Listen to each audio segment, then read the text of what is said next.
Be advised that the views and opinions of the hosts and guests do not reflect those of the station.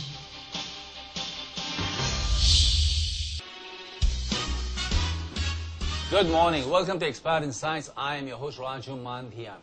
Here at Expat in Science, we take external views of internal successes by foreigners, expats and immigrants who have made Philippines at home and are doing good in the Philippines, either in business or society. This Friday morning, we are very lucky. In fact, I am honored and privileged to have a guest from my home country, my ambassador, Ambassador Dasgupta, Amit Dasgupta, to talk about incredible India one more time.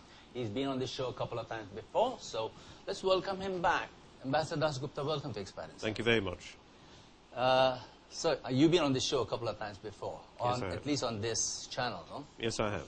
So did any of the previous guests ask you what is the most fun thing that you find in the Philippines? What's more fun for you in the Philippines? Well, I think, yeah, I mean, they did ask me what I enjoy most, and I've said it's the seafood. Is the seafood? Okay. Yeah, I love the seafood, and I like the way the Filipinos cook the seafood. I like doing my Saturday shopping in Cubao. Cubao? That's Is the it way a I like to, yeah. I mean, well, you know, Cubao has exceptionally good seafood. All right, I didn't know Very that. good. Well, you should visit. I've been here 32 years. I've never shopped. Well, in you Cubao. should shop in Cubao, get very good fruit and vegetables and fish and seafood, prawns, lobsters. And, My wife's a Filipina. She used to take me to Cavite where they do the fishing. Well, Cavite, I've been told about. That's supposed to be extremely good. It must be brought in, I suppose, from Cavite. Right, okay. Yeah, but great place to go to. And your background, sir, Indian, of course. So are you a strict vegetarian or you're not?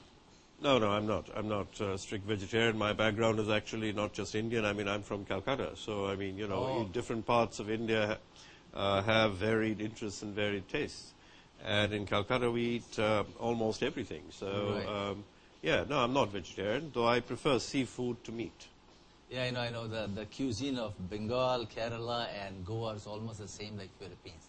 Fish and rice, lots of fish and rice. A lot of fish and rice, yes.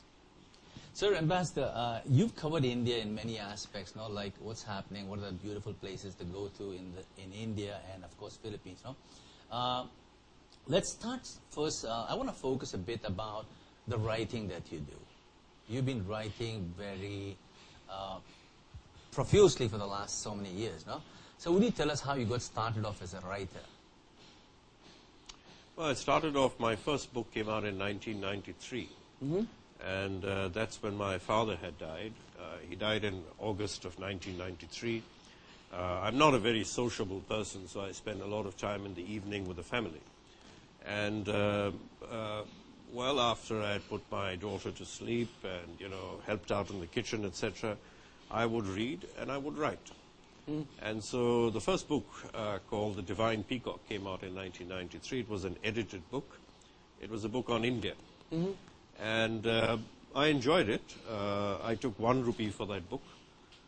It did extremely well. It was followed by a companion volume called The Perennial Tree, which I also took 1 rupee for. When you say 1 rupee from the publisher or 1 rupee per copy of the book? 1 rupee for, from the publisher for all the copies sold.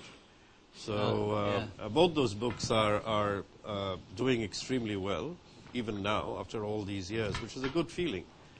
So the publishers made money, and as far as I'm concerned,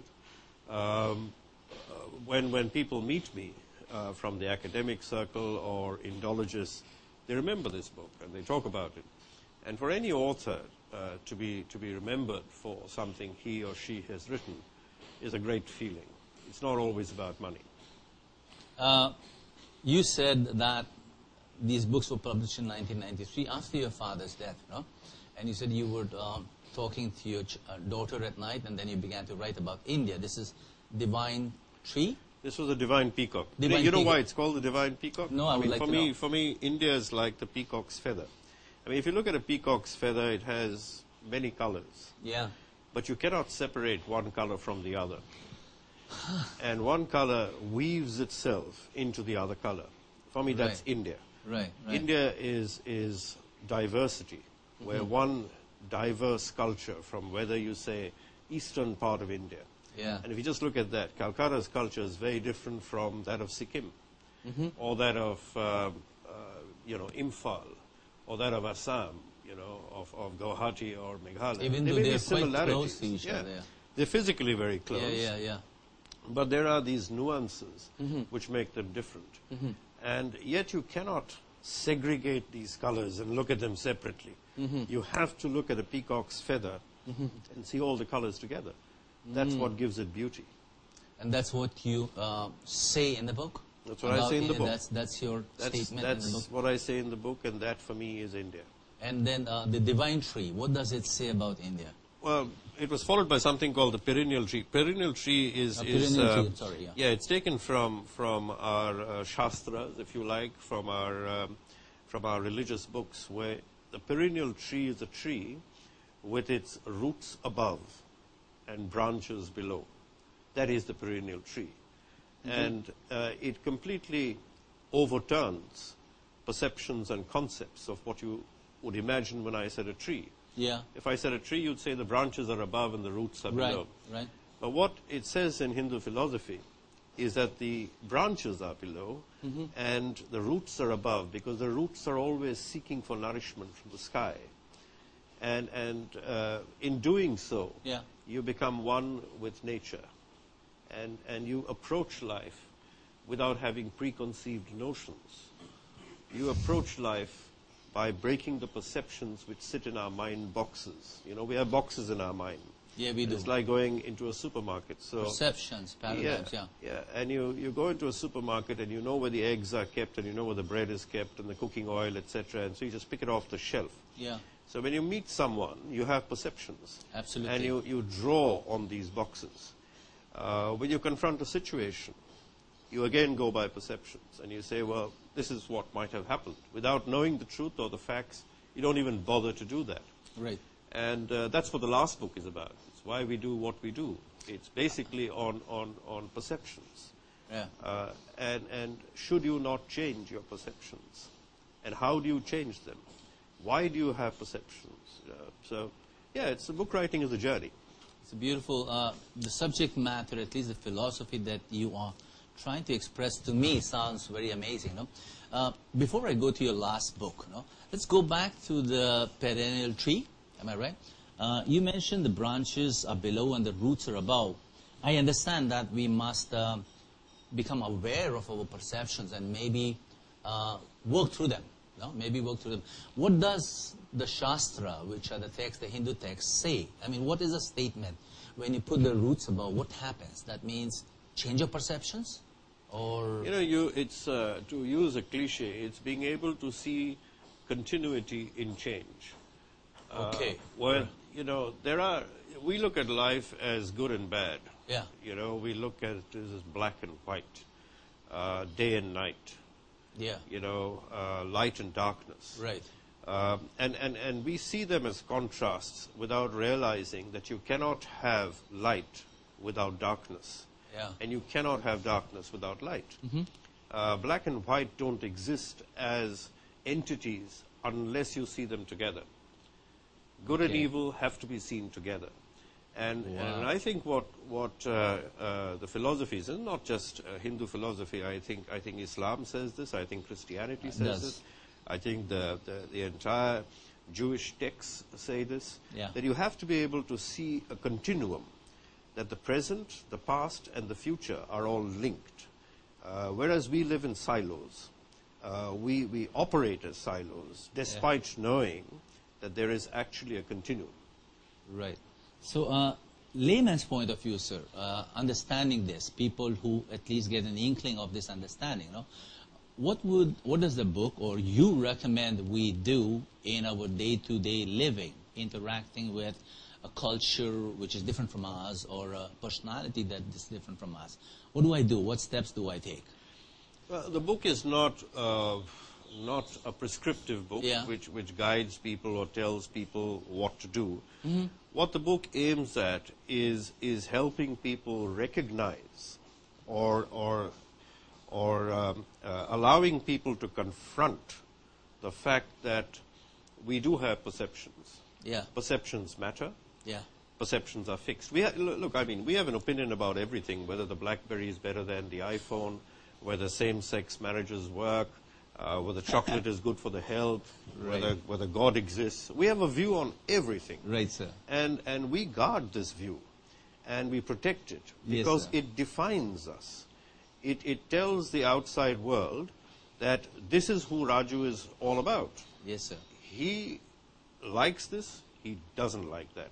I Yeah. mean, if you go back to the period of a dark history in the global community, Nazi Germany, you know, they Right. took a decision in Nazi Germany that the Jews, the homosexuals, the gypsies, the old people, But not necessary.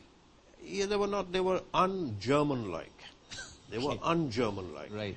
And at that period of the Third Reich, Right. what had happened was, following the First World War, Germany was devastated. It was completely destroyed. Right. The Deutschmark, the value of the Deutschmark was less than the value of the paper on which it was printed.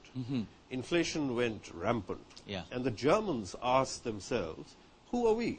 Yeah. You know, are we as small as we have been made out to be? Yeah. And so they had to find some way of resurrecting, if you like, from the Establishing ashes, themselves, yeah. you know, their concept of who they were. The Kaiser was destroyed. Germany was destroyed. There was no economy. And in that framework, a man emerged, Adolf Hitler, Yeah, yeah. and who told the Germans, I'm going to give you back what you've lost. Going to give you back your dignity or your... Yes. Yeah. And in the process, you eliminate the following. And they believed it. Yeah. They believed it. And they rejected any notion that Germany was doing something wrong. And you had common Germans who may not have had anything against Jews, you know, who may have had Jews as friends. Yeah. But they chose to keep quiet. And you had executions taking place on Yeah. the roadside. You've had the Holocaust, you know, camps like Auschwitz and Sachsenhauser. I mean, these exist. And yet when the trials took place Yeah. in Nuremberg, Yeah. many of the Germans Yeah. were let scot-free because they said, we didn't know.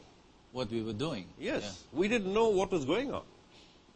That was a survival mechanism. So what you do with perceptions is that you start following the way of thinking of the community that you're living with. And if you don't follow the norms of Yeah. that community, you're Yeah, considered the a deviant. environment. Yes, the environment, the external environment, Yeah, that yeah. space that you occupy, that determines how you behave. And you behave in that particular manner because it gives you survival. It gives you Acceptance. survival. Acceptance. Yeah. And if you're accepted, you move up the ladder, people like you, they shake your hand, they say, well, this guy is a good guy. So a portion of your mind, a portion of your intelligence says you're doing right as long as you're following the masses. Absolutely. So what is the environment is? Yes, and you do it for survival. Yeah, You yeah. do it to be able to continue to live in that society and be accepted. If you don't, you're then considered a deviant. And if you're a deviant, Not a you're team punished. player, yeah. You're not a team player at all. You think in a particular way. Sir, this is very interesting. This is much more interesting than the subject matter I was going to discuss with you. Let's take a little break and come back and come to your last book. So we are with Ambassador Amit Dasgupta of India, and we are on an incredible journey inside our own minds. So stay watching. This is Raju Mandhyan from Expat Insights.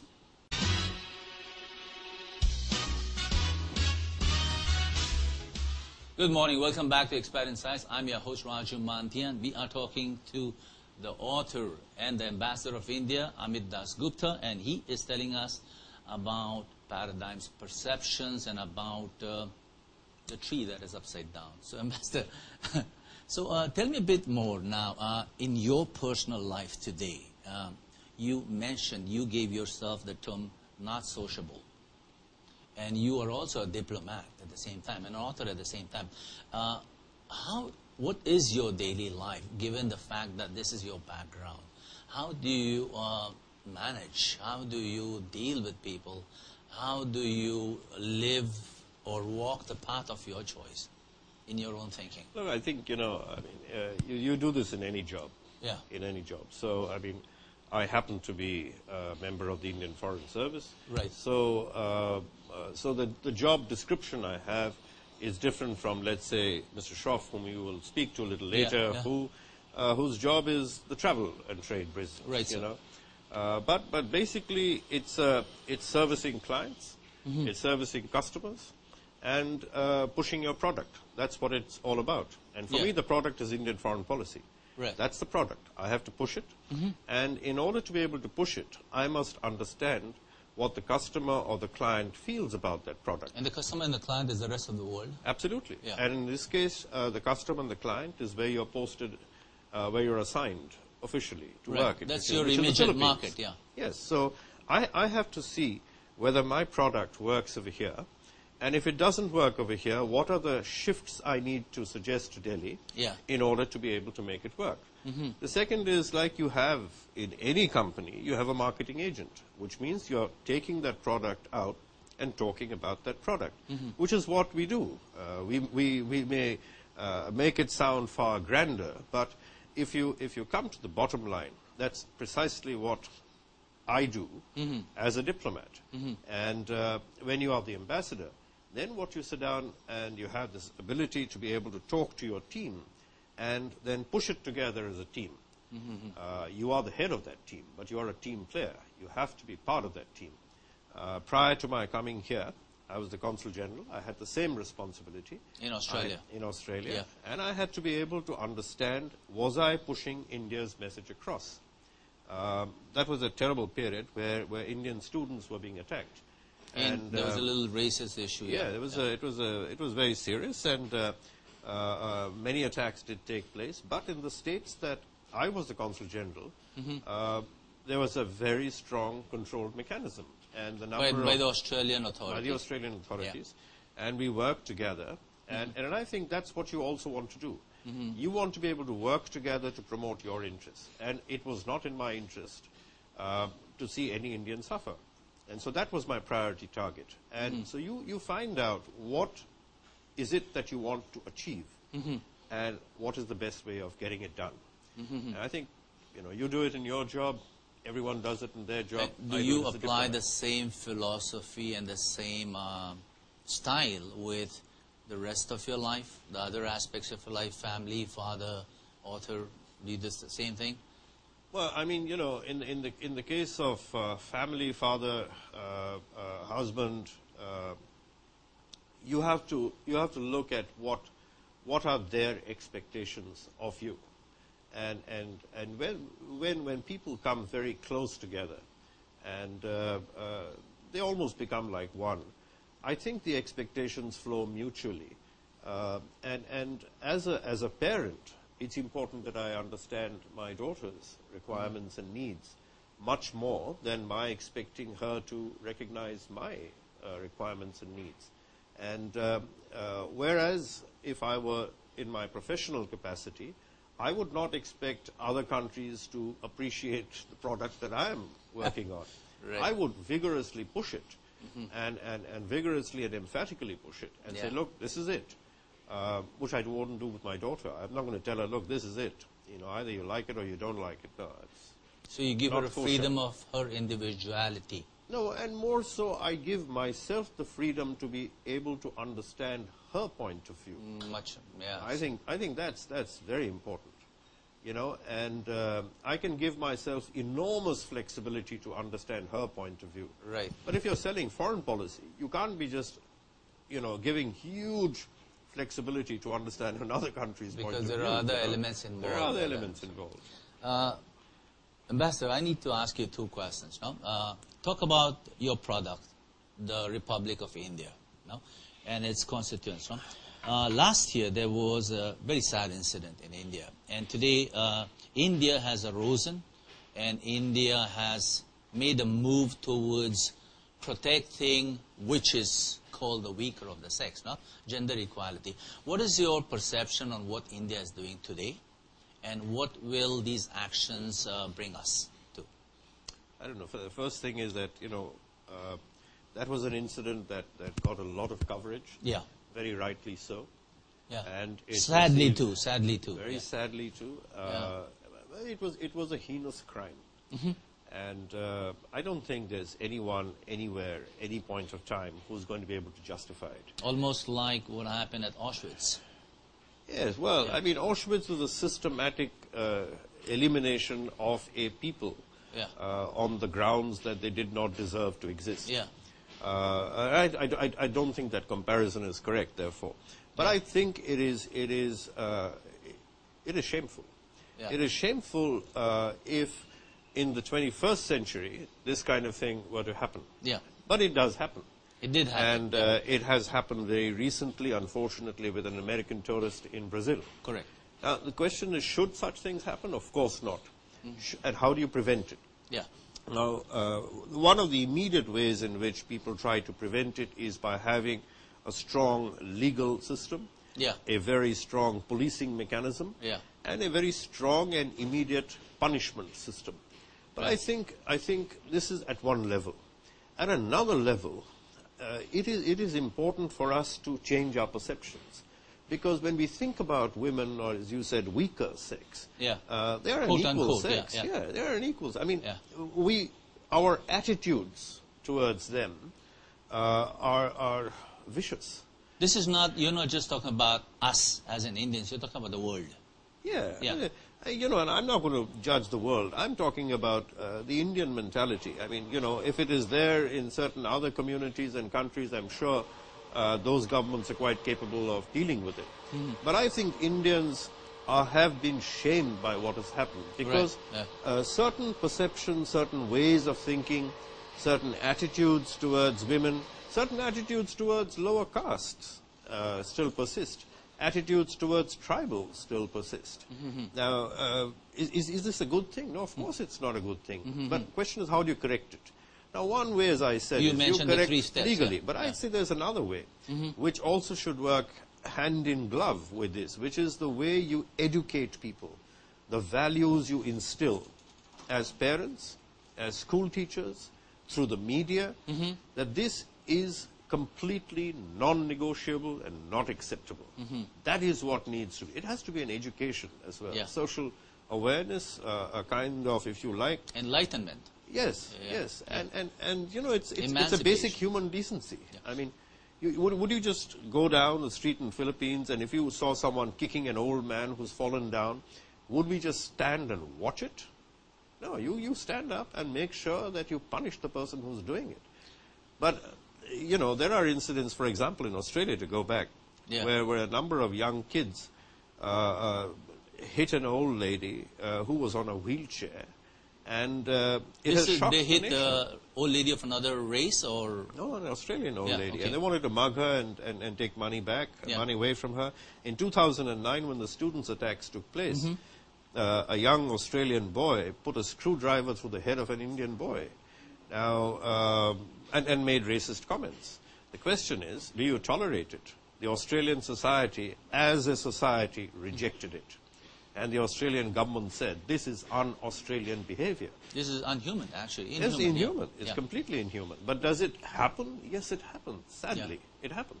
So today, India has kind of stood up against what happened. There are people, there are schools of thoughts, there are groups who are rallying, no? And if you were to make a statement today on behalf of all these communities rising against what happened or this inhuman act, no? What do you think would you say to Filipinos watching or the rest of the world watching? Where is this going to lead us? Is this going to lead us to a better land, a better civilization? I don't know what to say. I can only say that I hope the tempo continues. I hope the education process continues.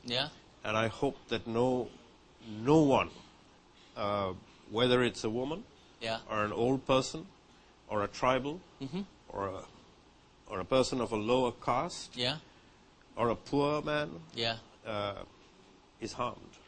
Because this goes against the dignity of the nation. And for me, it goes against the very idea of India.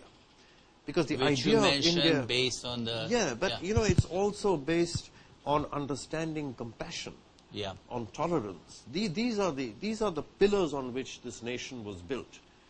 And if you were to justify it or say that, look, these things happen, you know, and they will continue to happen, then you're breaking the edifice. Also, we are not giving recognition to the core of our being. Yes, being absolutely. Indian. Absolutely.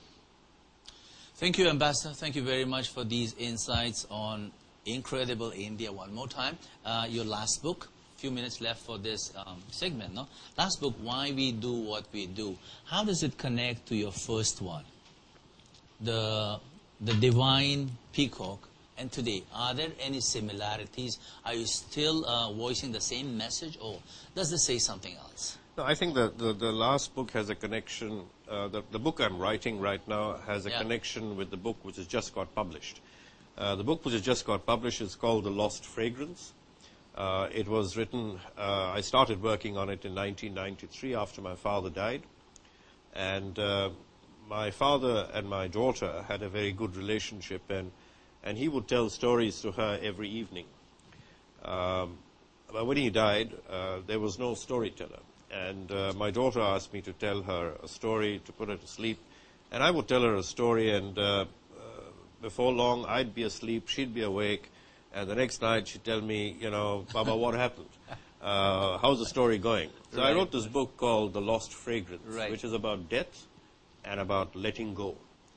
Very nice. We are unable to let go.